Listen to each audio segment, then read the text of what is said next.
Hello, everyone, and Happy New Year. Welcome to the very first episode of 2023, this January 3rd. We're very happy to be back here live on Dojo Live. My name is Kim Lantis, and it's my pleasure to be hosting along with America Guerrero. Hey, Happy New Year, Happy everybody. New Year.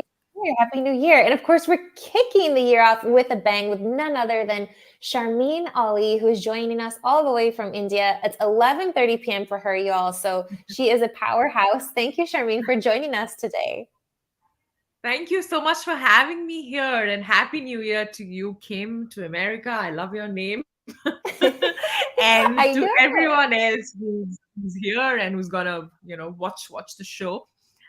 Very happy to talk about generative AI. And yeah, let's start. Yes. No, thank you. Thank you very much for being here. I think it's a really fitting conversation for the first show of the year. I think that's a bit of serendipity, right? We're all about efficiency. We're all about being effective, right, with those New Year's resolutions. And so I think what you and Instoried are doing is going to be a really great way to kick off the year. Before we get into the specifics of Instoried and generative AI, however, we would love to get to know you a bit better, Sharmin. You are the CEO of Instoried, but what's your story? Please, what's led up to your time with Instoried today?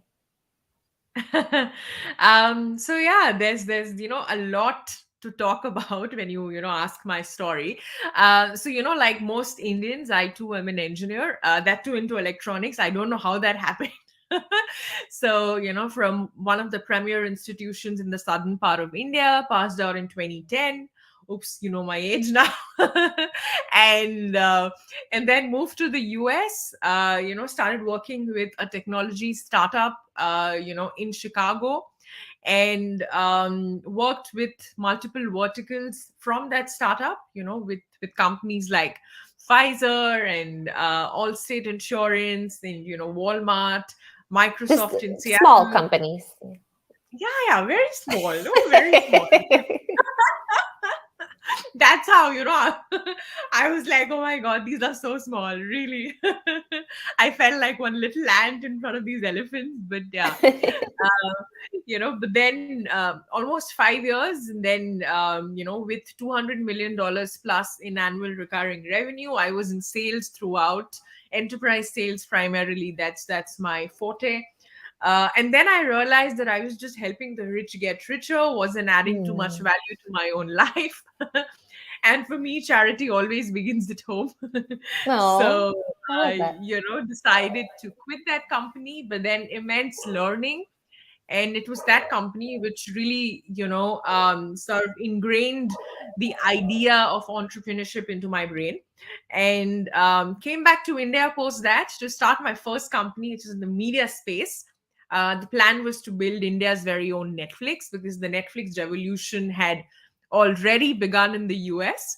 And so, I was hell bent and determined to build India's Netflix, basically.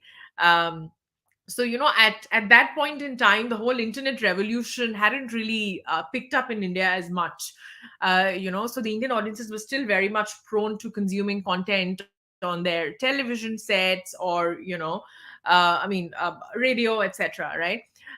So the shift to digital, right, consuming content on their mobile devices or on laptops hadn't really taken place.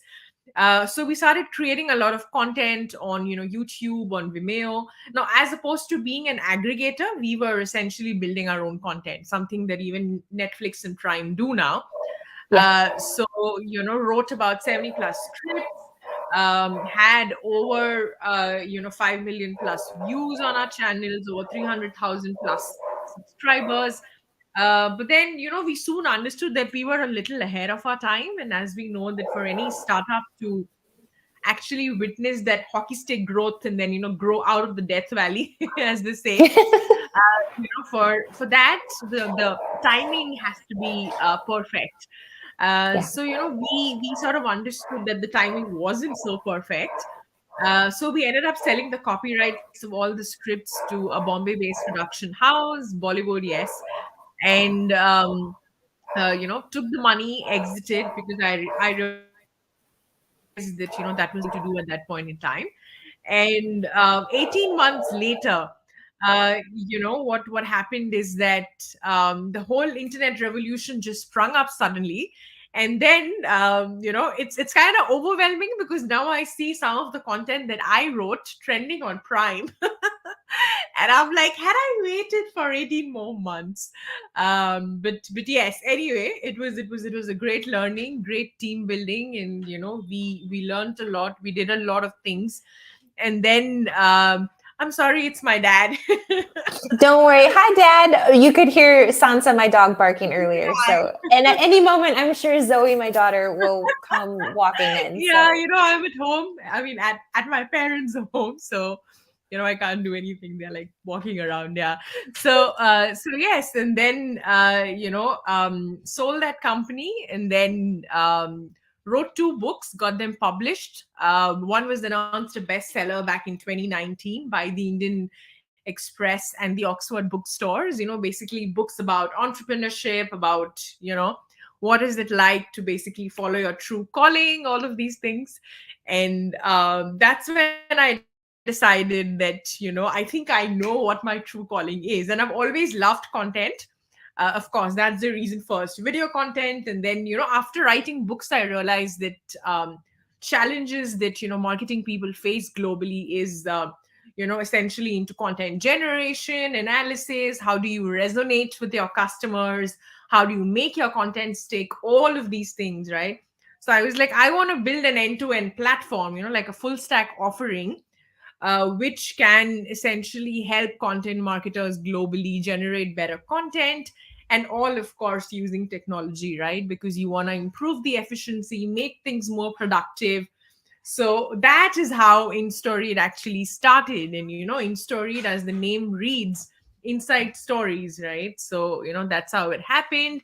And then we were like, okay, we have to do this. So yeah, and started officially in 2019. And Oh. it's been almost You're 4 like, years hello, now. COVID. Exactly. I was just coming to that.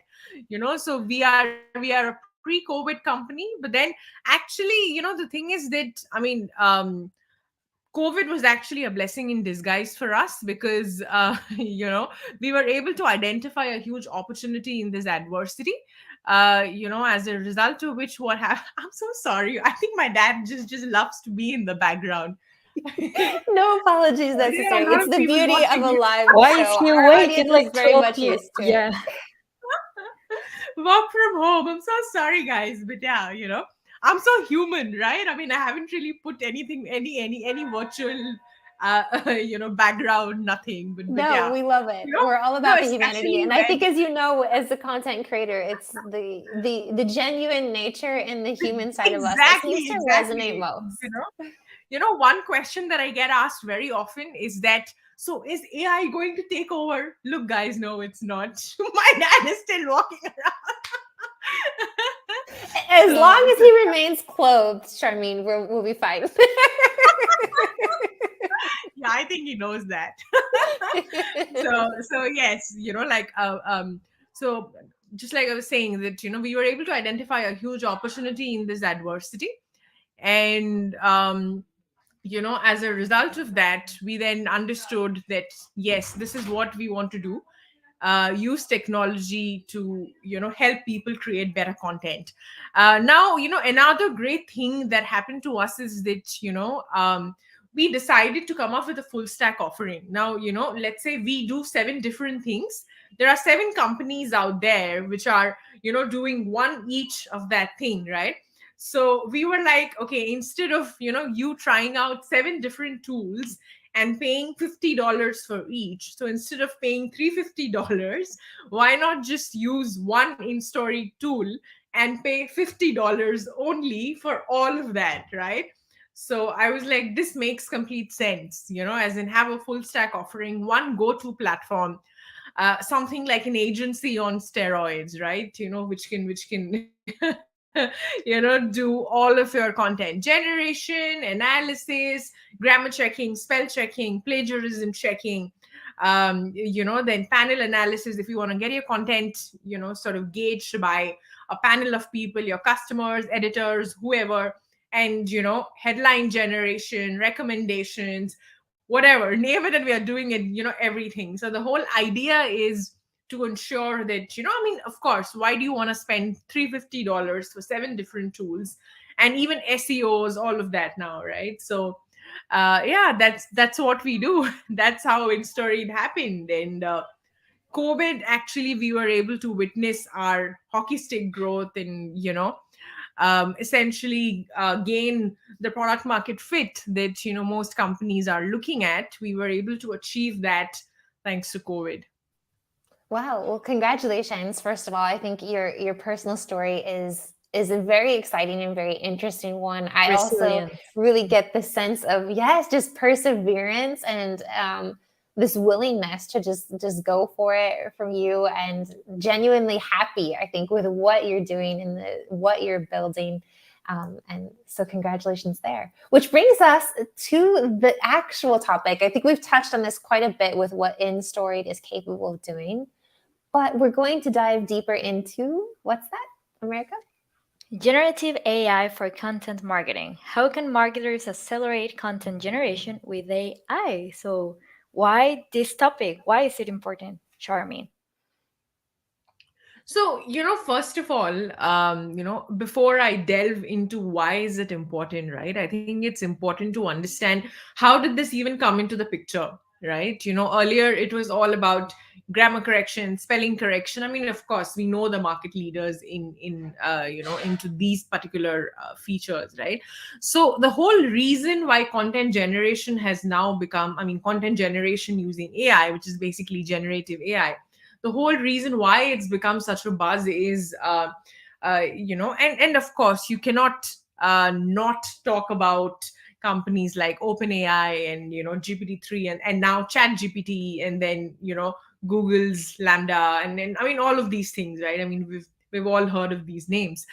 So the reason why this has come into the picture is because when you look at a company, um, irrespective of whether it is a pandemic or a recession, each and every company out there needs to do some sort of marketing, at least, because if you have to sell a product, I mean, be it a software product, a physical product, or anything for that matter, even a service, right?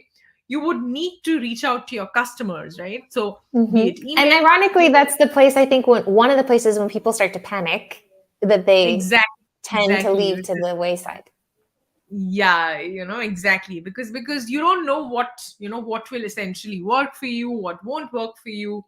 Right, I mean, marketing is like this whole huge cosmic zone that you're entering, and you don't know whether you've reached Milky Way or you've reached any other galaxy, right? I mean, if it clicks, it clicks. If not, it's a lot of basically trial and error and then figuring out what is working for you.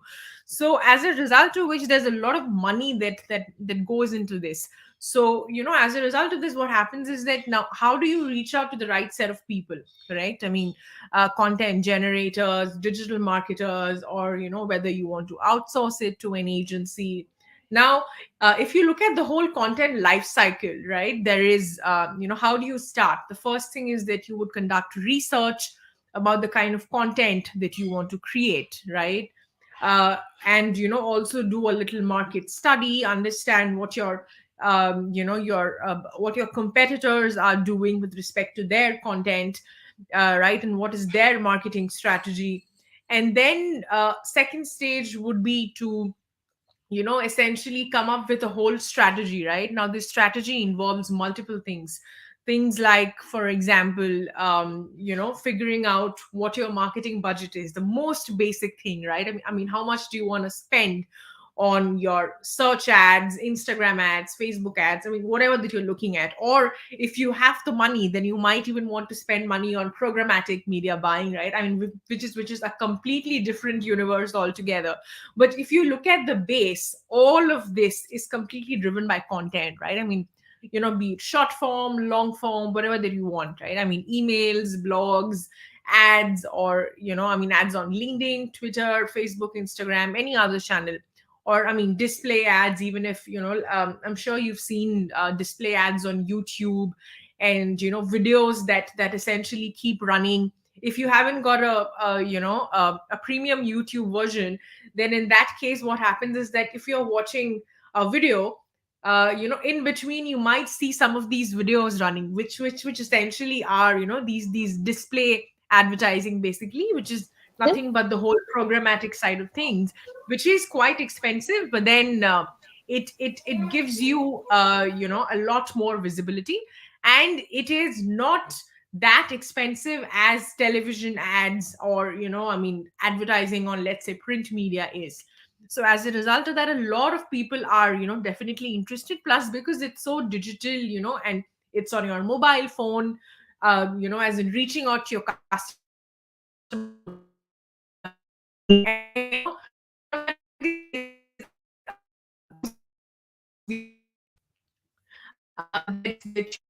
programmatic basically is something like, your wife would never let you, do anything until and unless you don't listen to her. And then at the end of the day, the husband is like, okay, I got to listen to my wife because I need some peace in my life. Wife is always correct. Similarly, programmatic is like, it'll keep throwing ads continuously at you unless and until you actually go and click on that impression and then, do something, you know. In-house, we As they say that. say, what is it? The squeaky wheel gets oiled first. Yes, exactly. So people are like, okay, let me just get done with this. Okay, I'll do it. Wife is always right. Similarly, programmatic is always right. So, but then yes, it is a little more expensive. But then the content, right? The display content, that is essentially so important. Otherwise, why would anyone even take a look at it? So the whole strategy around that, and then content generation, and then distributing it on whatever media that you want to distribute it on, platforms, forums that you're partnered with, communities, etc. And then finally, of course, measuring what your engagement and what kind of numbers have you reached, right? I mean, all of these things. Now, if you look at the final stage, the whole engagement metric, essentially. Now, there, if you look at it, there are multiple platforms that are doing this. Of course, needless to say, the most emphasized one being, of course, Google Analytics, because it's one of the oldest. But the challenge with GA is that it gives you a very quantitative summary of how your content has performed, things like number of likes, or number of page visits, things like these, right? Extremely basic. Now the challenge is that although you spend so much money on your ads, on your campaigns, there is no way for you to understand why are you still not getting the kind of engagement that you were expecting to get. Right now, that's the biggest challenge. There is no way to gauge that. Was it a quality problem, or was I not doing something right? All of these things, right? So that's when we realized that the challenge here is, first of all, to tackle how do you analyze whether the content is actually resonating with your audiences or not. So as a result of that, what we did is that we first built an analysis engine. Now what will happen is that as a customer, let's say, right, if you're looking at promoting your content, now how do you analyze it initially? Very, very manual, intuition driven, right? You would just ask around people that, okay, is this looking fine, is this not looking fine, etc., things like that, right? But there is no tech driven approach. So as a result of that, what we did is that we built an analysis engine, the world's first platform, which will tell you with a very predictive quotient that, okay, this is how your content is going to perform based on so many metrics that it can measure. And it can also give you smart recommendations on the kind of words that you need to use in order to improve that engagement. Now that is something completely breakthrough. Now that's what we built initially to essentially help audiences, right? Here generative AI is essentially, so generative AI in the analysis aspect of things, right? And that's how a number of other companies also started, generative AI into the whole analysis space to basically analyze content, because it was completely intuition driven, which was very, very inefficient, unproductive. How can the human mind be like, okay, this is sounding good, this is sounding bad. I mean, it's Mhm. very, very important. So as opposed to So within technology, Stored, right. can I interrupt for just one moment to make sure I understand correctly? What you're capable of doing, or what your part of your generative AI is analyzing content before it's actually published. So you Exactly. can, so then when Exactly. it comes time to Yes. publishing, I was going to say Exactly. punishing. We're not going to punish. We do not want to punish with our content. When it comes to publishing our content, then the success rate in theory is going to be a lot higher even before you spend a Exactly. penny, other than your in-story Yes. subscription, that is. Absolutely, absolutely. Yeah, so that is essentially how generative AI also, the advent of generative AI essentially, I mean, that's how the whole thing began. It originally started from the analysis side of things.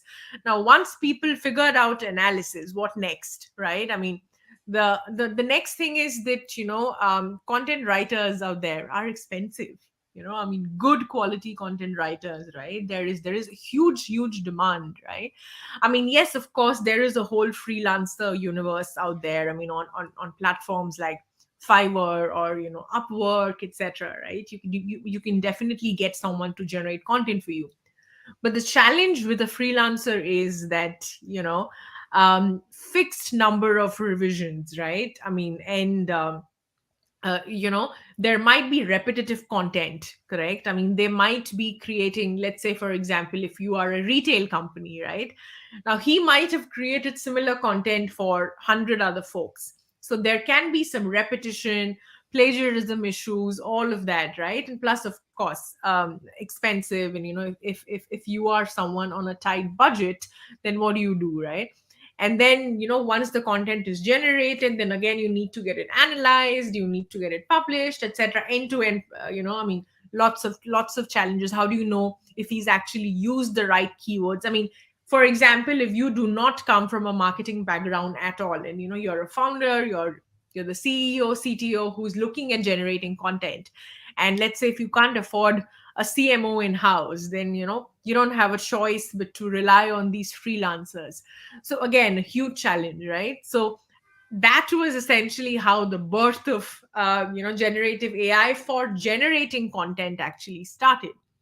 So thanks to, of course, GPT-3, which I mean, there were GPT-1, 2, of course, but then they were not as as well known as GPT-3, because what happened with GPT-3 is that they used over 1 billion plus data points. Now that's essentially training the system a lot more.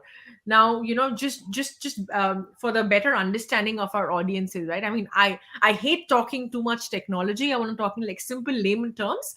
Now, how this works is very, very simple. Now, when I say data points, what that means is that let's say if I have 1 billion plus sentences, right? And if I have tagged them to, the right tones, the right emotions, and I've explained it to my machine, by segmenting these sentences into multiple clusters, into, groups, and each group meaning a particular thing, right? And then I would train my system, my engine with, all of these data points. So these data points, these sentences, words, etc., whatever that it is, these are the input. And now my system has become smart enough because it has seen what the output is like for all of these sentences, words, and then so automatically it starts generating responses.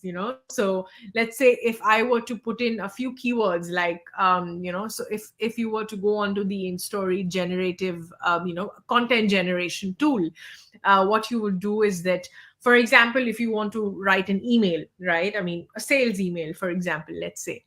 Now, who is your audience like? Is it someone who is very, very knowledgeable, not so knowledgeable, or I mean, okay, knowledgeable, right?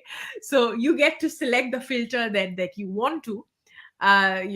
So basically there is a grade of understanding based on who you are essentially targeting your content to. And then the number of words that you want, the number of iterations that you want, and also a few other criterias like what emotions do you want to put into them, Like, I mean, if it is that, let's say, Get if you're it. selling to someone from the healthcare side, then, I mean, insurance, etc., some alarming kind of content. Fear should be, one very, very expected emotion. If it is to a parent, expecting parents, and if you are selling, let's say, baby products, so, joy, etc., right? I mean, such kind of emotions. And then in a matter of 2 to 3 seconds, the content is generated, right? But how the underlying phenomena works, and how it actually started, is the whole reason was, the whole inefficiency, productivity. Now, for those one those wondering that, and probably comprehending that, are you telling me that AI is going to completely render my content writer in house obsolete? So no. That is one question that each and every customer of mine has always asked me. All we are saying is that, AI is not here to completely replace human writers. No, that's not the agenda, because no AI can, at the end of the day, we have billions of neurons in our head which are, doing all the magic. A machine doesn't have that. Of course, a machine is completely dependent on the data that you feed in, right? Now, for a machine to gain that level of smartness, I don't think that is possible ever. So the whole reason why AI is doing this is because what we want is to create your, is to help you, aid you in your content generation life cycle. Now, instead of hiring 10 content writers and spending a lot of money, you can hire probably three, right? And, get them to generate content through the AI engine that, Instoried has built on top of GPT-3, of course. And, get that output and then play around with it, right? So, the whole idea here is to make your generation much more productive. And whatever money that you save because you're not using 7 different platforms, in just $50, which I think is dirt cheap, $50 per month. And whatever money that you save, you can actually direct that money into your search ads, right? I mean, increase your marketing budget.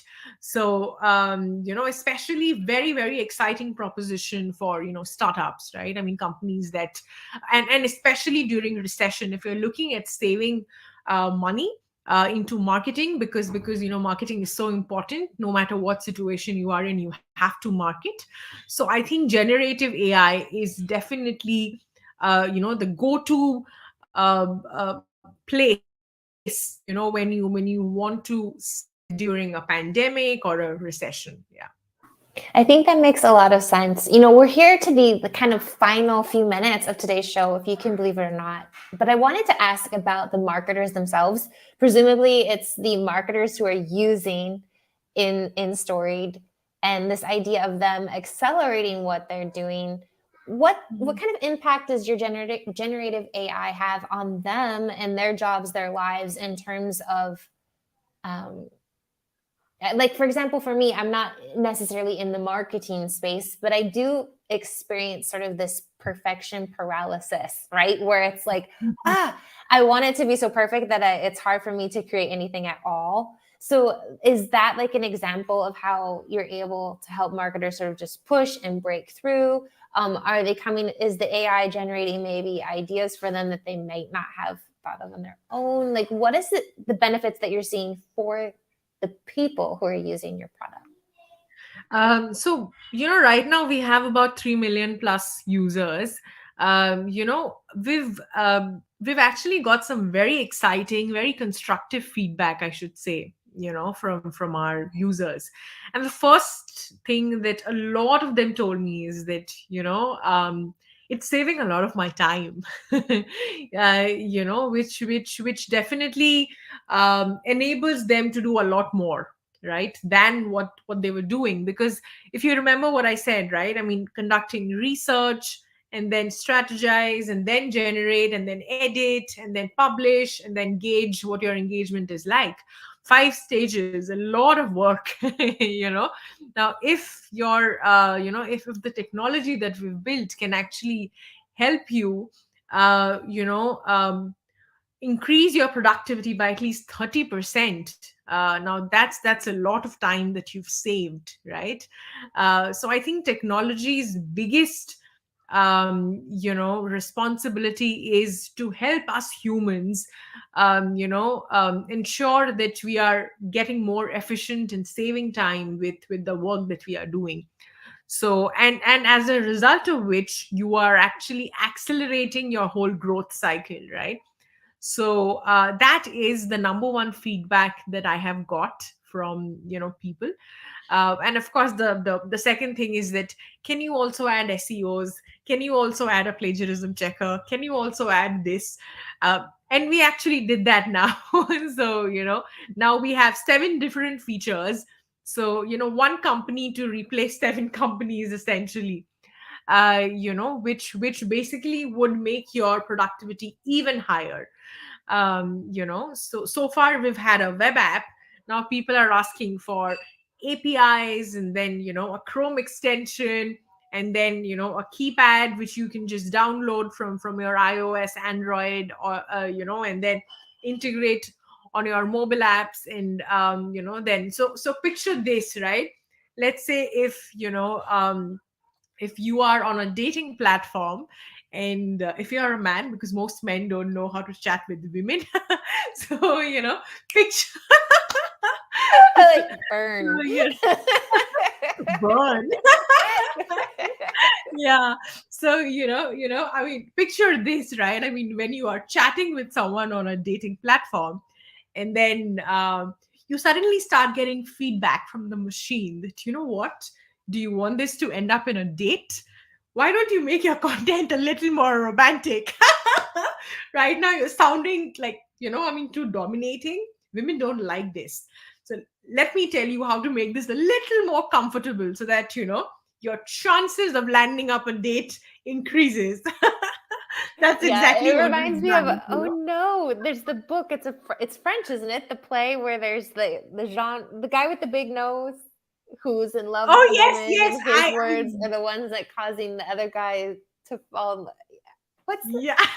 I don't remember, but I it's a think it very was, famous story. also a movie. Yeah. Yeah, yeah. Anyway. So, I mean, basically, I'm on a mission to help men.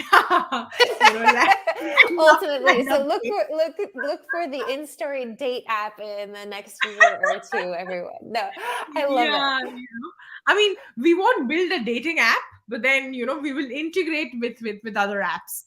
Yes, of course, of Back course. end, No, I perfectly understand the analogy, and I think it's wonderful. Well, Sharmeen, we're So at the end of our time today. It was really interesting speaking with you, learning your story, the Instoried story, and of course, all about generative AI. I think this was much more. What's the word I'm looking for? It just makes the whole idea of your conversation today has made generative AI so much easier to understand, the marketing process from start to finish. And of course, how technology is here to accelerate that, to supplement that, and not take it over. And so thank you very much for everything that you've shared with us today. thank you so much, everyone. And thank you, Kim and America, for this opportunity. America, I must say, I love your name. You rule, woman. You should be the Yeah. president of America. Just imagine. Yeah, America I is would love to looking see an America, a women president. Yeah, but my It name hasn't is not happened in the because United of States or that. Mexico yet, so we'll Yeah, see. it's sad to tell you that my name is because here in Mexico there is a soccer team which is called America, and my father used to be a huge fan of that soccer team, but not because the whole, yeah, no, not because of that. Yeah. It's completely sports related and not Yeah. political. We So, love it. do you mind me asking, do you have a sister named Pari? or No, I have or a no, my no. daughter's best friend is named Germany. Does that count? Are you serious? I'm Wow. absolutely serious. I know. I mean, a friend of mine has named her daughter India. Like, what? You're like, Yeah, wait, that's because I not have fair. a No one here is interested in America, right? As someone from India would think. And to me, I'm like, India is much better name. No, I'm kidding. No dig to your name, America, of course. It just sounds more exotic. right? I think there's something about the exotic that is Yes. appealing to us as Yeah, people, I think. seriously. I But love thank it. you Well, so thank much you for so this much, opportunity. Charmaine. Great talking to you. Yeah, if Yes, Kim, you can please share the link. I'd love to share it, on my social of media, course. LinkedIn, etc., where Of they can watch course. the video and listen. Of Yes. course, we'll go ahead and take care of that here in our poster wrap up. So stick around for just a minute as we go off air. But before we do go off air, we would like to introduce to our audience Thursday's show. We do have one more show this week, America. Yes, we're going to have a show about making it easy to be active, social, and healthy, connecting all life's activities and making it easy to join and participate in a variety of activities. This show is going to be with Srini Sidiredi. We are going to find out that on Thursday, his name, and he is the founder and CEO of the Sports Plus. Yes, Attend that. Sharmin can probably help with the pronunciation there, right? Perfect. Oh, absolutely. What was the name again? I'm so sorry. Srini, I think you said, right? Srini, It's there on our Sidiredi. Ah, Srini okay, is okay, ready. yes. This is a very famous South Indian name. I mean, I hail from East India, but I live in South India. So yeah, Srini is a very very famous South Indian name. Srini Siddhi Reddy. Yeah, very Thank easy you to for Alright. letting pronounce us know. for me. But yeah, you can call him Srini. Thank you. Thank you again, Charmaine. Catch us on Dojo Live Thursday, 10 o'clock Pacific. And until then, of course, everyone stay safe. Bye for now.